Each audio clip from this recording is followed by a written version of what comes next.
Well, to investors betting on the approval of the Comcast Time Warner Cable combo, well, they should have a backup plan. Representatives from the companies are in Washington meeting with the Department of Justice to discuss possible concessions to ease regulation concerns about the proposed merger. And of course, this is with Time Warner Cable. 6 senators sent a letter to the DOJ and the FCC urging them to reject the deal, arguing that the combination of the two companies gives too much power to the future of TV and broadband. We are joined right now by Fox Media Buzz host Howard Kurtz from D.C., Craig Moffett here in New York with me, senior research analyst at Moffett Nathanson. It is a media-focused research firm. So, Howard, first and foremost, from D.C., how much more foot traffic are you seeing in restaurants this morning? Well, you know, this letter from Al Franken and Elizabeth Warren, sort of the Democratic wing of the Democratic Party, is not supposed to affect what federal regulators make as an independent decision, but it adds to the climate of distrust around this merger. And, if you're a liberal Democrat, this is easy. You don't like excessive corporate power. Everybody hates the cable companies. I mean, Comcast is practically synonymous with lousy customer service. And so the Frankens of the world trying to do everything they can to sow doubt. It's kind of like the negotiations with Iran, saying he doesn't trust Comcast or Time Warner Cable to live up to what they promise they will do if the feds approve the merger. Howard, hold that thought. I want to bring in Craig Moffett right beside me here. So, Craig, to what extent is this a done deal? And by a done deal, I mean it's not going to happen.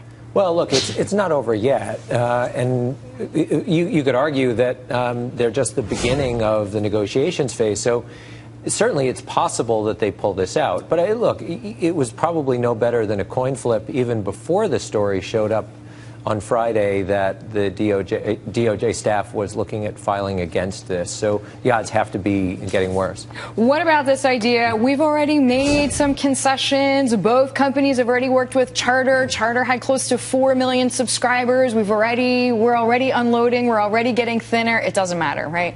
Well, it matters, but the problem is a vertical market power, not a horizontal market power problem. And the challenge here is the DOJ prefers what are called structural remedies, divestitures and that sort of thing. Control. It's not hard. It's not easy to see exactly what the structural remedies would be that would satisfy the DOJ if they decide that at 30 million subscribers, it's unsatisfactory. Is it okay at 24? Is it okay at 26? Where's the line? Where do you draw a bright line? And what's the legal premise on which you draw a bright line? Howard, you mentioned this before. Too much leverage on TV channel owners, too much leverage over broadband. I mean, these are basically the two biggest concerns, right? That's what anyone who's afraid of this deal, they're afraid, as Craig just pointed out, for those two verticals.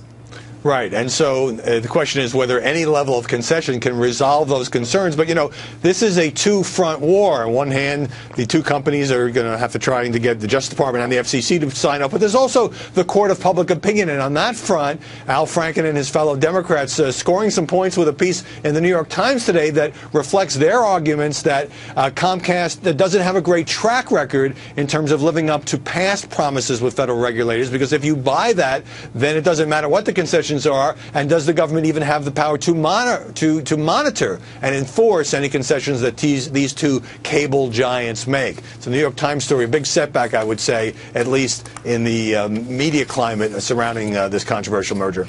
Howard, thank you so much. Howard Kurtz. Thanks. And, of course, you can catch him on Media Buzz on the Fox News Channel, Sundays, 11 a.m. and 5 p.m. Eastern Time.